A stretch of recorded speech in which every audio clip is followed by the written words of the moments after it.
What's happening, guys? Spectre here. And does something look odd to you?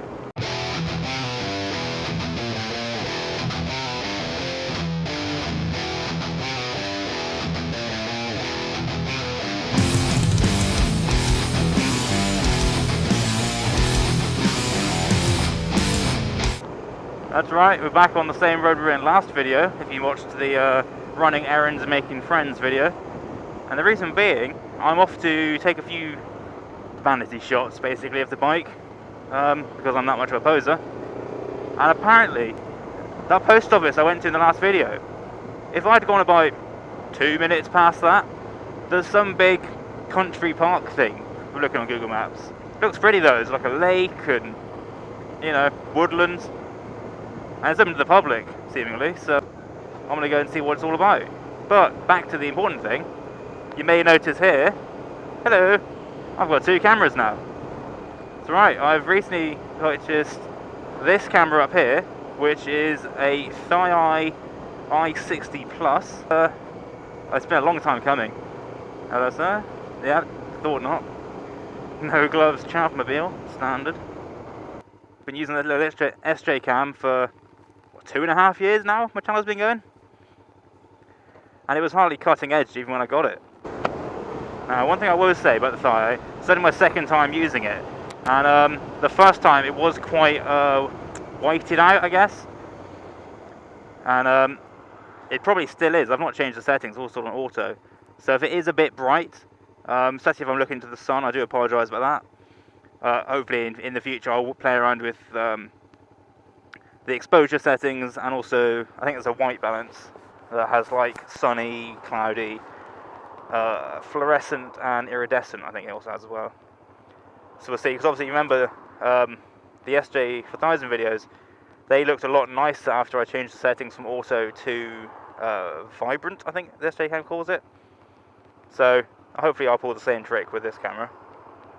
Now in time I will do a full review of the Thai once I've been using it for a good few months and sort of know its plus points, negatives, its foibles.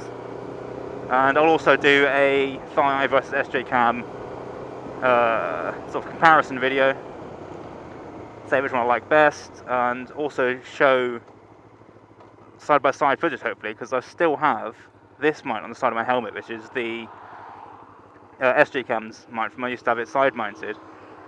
So I should hope be able to put both cameras on the helmet at once and get a direct comparison between the two. So I won't go too much into specs on this one yet. I'll do that in a future video, but just to briefly run through, the Thai has 1080p 60 FPS, which is what I'm going to be filming in right now, and which my videos will mostly be in now. It is going to mean the SJ cam bits are going to look a bit shit, because that only does 1080 30, but you know, one of those things. The Thai also does 2.7K at 30, it does 4K at 30, and it also does 720p at 120 frames for some slow motion, which that could be fun to play with. Maybe a bit of music video, get the slow-mo in the corners, that sort of thing. Could work quite nicely. So I'm so excited about having 2 cameras now. Like I say, it's been a very long time coming. I'm just looking forward to the editing possibilities of the 2 of them, and working out how I want to do it. Do I want to jump between the 2, maybe talk to you directly now, mix it up that way?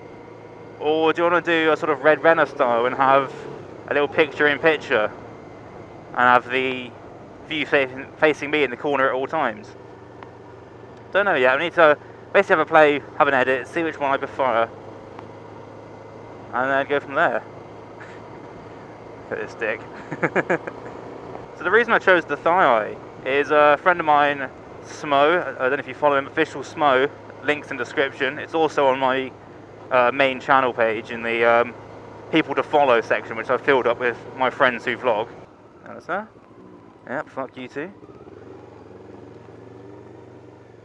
And yeah, he did a review on the Thai, and really liked it. Actually, the footage was really quite impressive.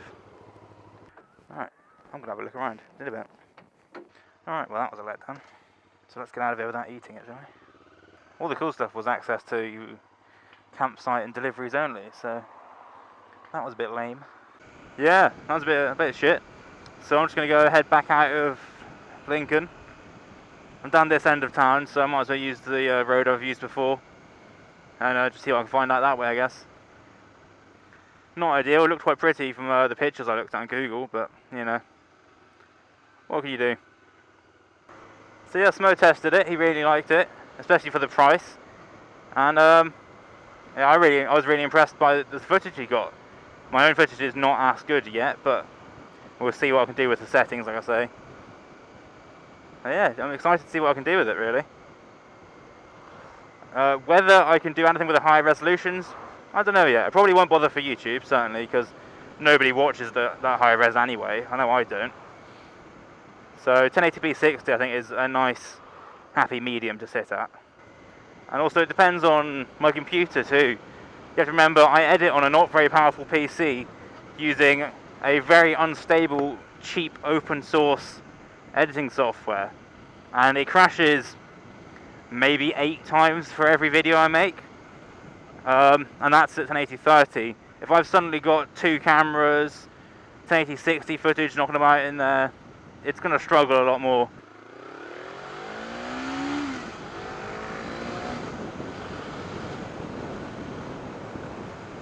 Of course, the advantage of the front facing is I can use it when I'm doing that. I do feel a bit of a dick having the camera facing me though. But this one can be insurance purposes, that one's clearly just vanity. I really like 2 angles on videos, I think it really adds to the experience.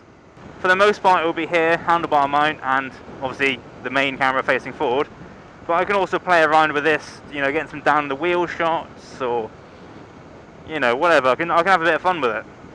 Or if I do a dual vlog, not that I do dual vlogs, but if I like ride with my friend or whatever, I can stick a camera on his helmet, stay there. Stick a camera on his helmet and get both of our perspectives, which would be quite nice. So one of the reasons I wanted another camera, not just because I want 2 angles, but this camera really is on its last legs. The USB port in the side, that's gone. So I can no longer charge or get files off using the cable. I have to keep taking the battery and the SD cards out, which is really inconvenient. Then the batteries themselves, possibly as a result of constantly being taken in and out and used in my extremely cheap, supposedly official battery charger. That'll be top gear then. Yeah, they're toast basically. They've got fuck all life to them now. They just don't last. Thank you very much for watching, guys, and look out for more 2-cam stuff in the future. See you later, guys.